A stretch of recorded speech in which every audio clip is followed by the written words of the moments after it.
You found it. Your home for the best content on your favorite team, the Fighting Tigers of LSU. Do us a favor. Subscribe to the channel. Leave your comments below. Be sure to smash that like button.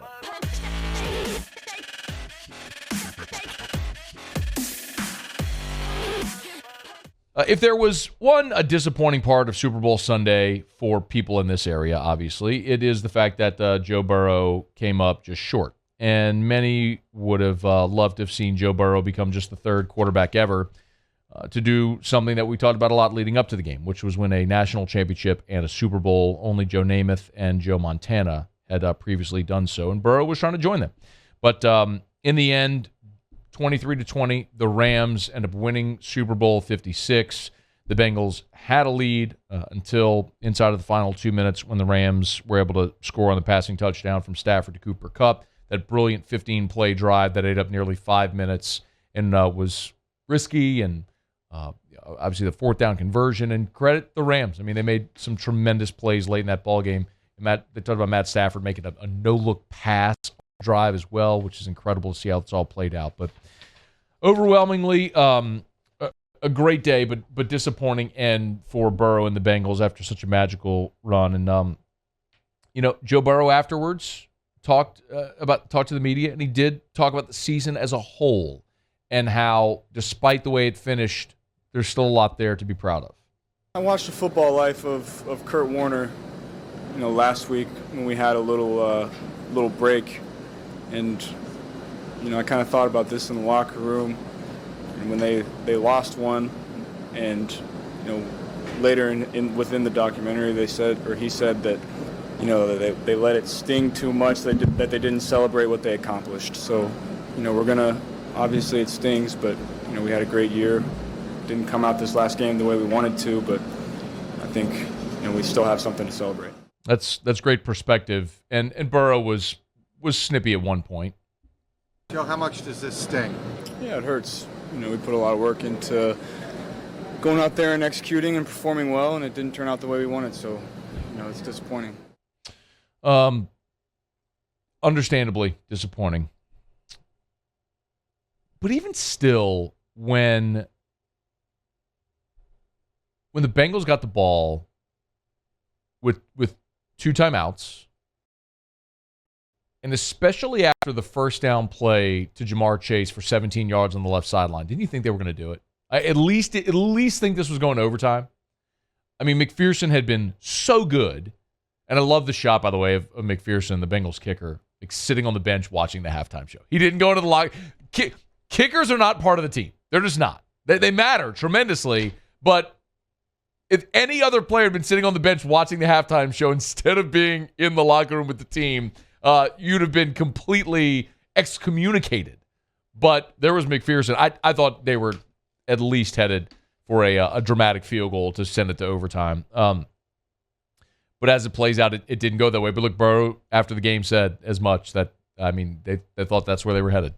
When we hit that first play, I thought we were going to go down and at least get a field goal to tie the game and send it into overtime. You got to give credit to them. They played their tails off for those 4 plays and stopped us on 3rd and 1 and 4th and 1. So, credit to them. It's true that Cincinnati did have 2 plays to try to get a yard. So there's been this question all day about if Joe Burrow will make it back to a Super Bowl. It's actually our poll question of the day.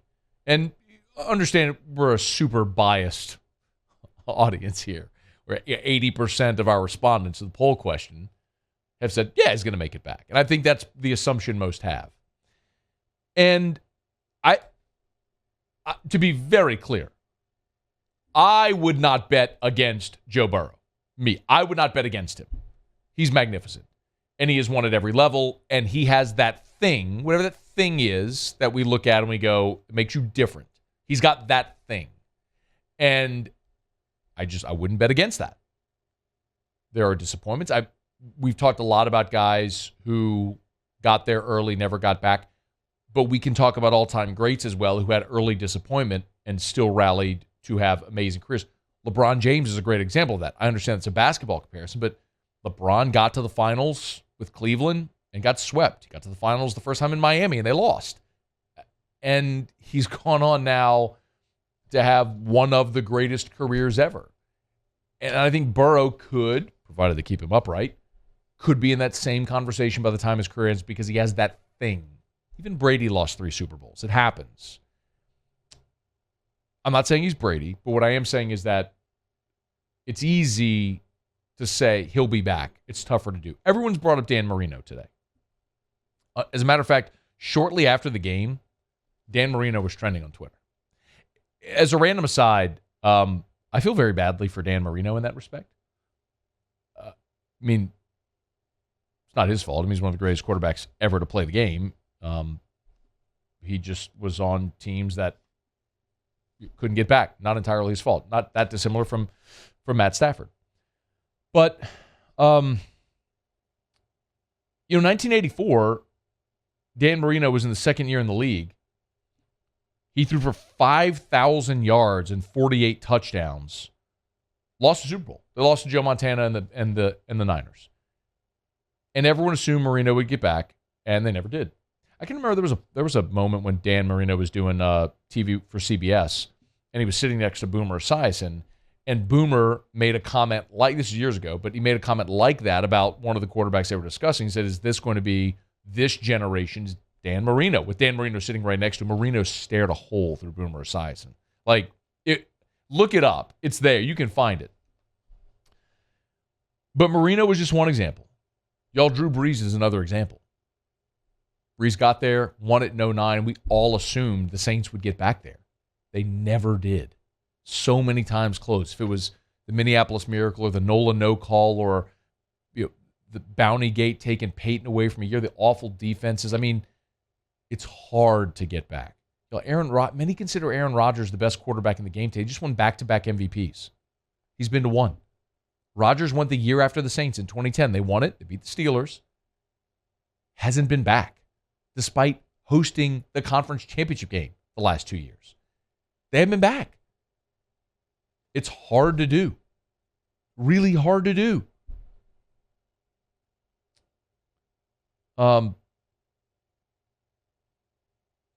Dan Fouts never made it to a Super Bowl. He's a Hall of Famer. Phillip Rivers, we talked about, never made it to a Super Bowl. He's top 10 in the history of the NFL in most passing categories. Warren Moon, that's tricky because he played part of his career in the CFL. But infamously with the Oilers, they blew the 30-point lead against Frank Reich and the Bills when it looked like they were headed to the Super Bowl. Randall Cunningham never made it to a Super Bowl. Talk about some of the greatest quarterbacks ever that never even got there, let alone got to the Super Bowl multiple times or even won it. It's very hard to do. We are completely and utterly ruined by having watched Tom Brady. To see a man go to the Super Bowl 10 times and win it 7. Hell, I don't even have in front of me how many times Brady went to the conference championship. Do you know offhand? But please Google that real quick.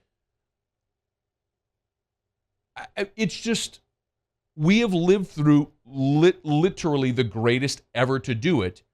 And so we've become numb to how hard it is because he made it look so easy. There's no guarantee that Joe Burrow is going to get back. I asked Musso and Paulie earlier, if you had to bet everything you own, all of it, every single earthly possession, does Joe Burrow get back to a Super Bowl? Yes or no? They both said yes, and I would agree with them. I think he will get back. And the reason is what I alluded to. He's got that thing. And they're going to figure, with that offensive line and with Eli Apple, that's your best cornerback. He got that team to the Super Bowl. They're going to figure out a way to get back. Yes, with a franchise that over the last 30 years largely has been abysmal, but has been to a Super Bowl 3 times now. They're going to find a way to get back. But I want to remind you that they're in the AFC with Patrick Mahomes, and he ain't going nowhere. And they're in the AFC with Josh Allen. The Bills might have actually been better this year than the Chiefs. And they're in the AFC with Justin Herbert in LA coming. And let's not, we have this conversation. We keep forgetting about Lamar Jackson, who's already won an MVP. I'd feel much more confident saying it if he was in the NFC today, but he's not. He's in the AFC. And that road is not going to get easier in the next decade because all of those guys are coming into their prime together. And so you have this next generation of Brady, Manning, Breeze, Rivers, Rodgers, right? This is the next generation of that. And they're all coming through their prime together. And some are at the end, it's going to look better than it does for others. You know, Dan Marino went once, never got back. Jim Kelly went 4 times, never won it. John Elway won a bunch, but couldn't win it until the last 2 years of his career. Sometimes it's just the way it goes. Do I think he'll get back? I do. Boy, I don't think it's going to be rinse and repeat. If you're curious about Super Bowl odds for next year, it's courtesy of DraftKings. They're already out. The Chiefs and the Bills share the best odds at plus 750. That means a $100 bet would win you $750. The Rams are next at plus 1,000. Cowboys, Niners, Bengals all together at plus 1,400. Then the Packers at plus 1,600. That's interesting because that would essentially tell you they don't think Aaron Rodgers is going to be back, or they're really not sure. Because if he were back, that number would be much higher. The Ravens and the Broncos next at plus 2,000. And the reason the Broncos are that high is the possibility of Aaron Rodgers going there. And if he does flip, you would obviously see their number go way up. The Bucks and Titans at plus 2,200. Interesting with Tampa there because you obviously don't. Tom Brady isn't going to be back, but not a chance that maybe, just maybe, he pulls a quick one and reverses course. The Patriots, Chargers, Cardinals, Colts, all at plus 2,500. The Browns at plus 3,000. And then there's the Saints grouped with the Seahawks and the Vikings at plus 3,500. Bringing up the rear. Jets, Texans, Lions, all at plus 15,000. Get rich, people. Or say. Hey, thanks so much for watching. Please leave your comments. I love to interact. And be sure to hit the red subscribe button below.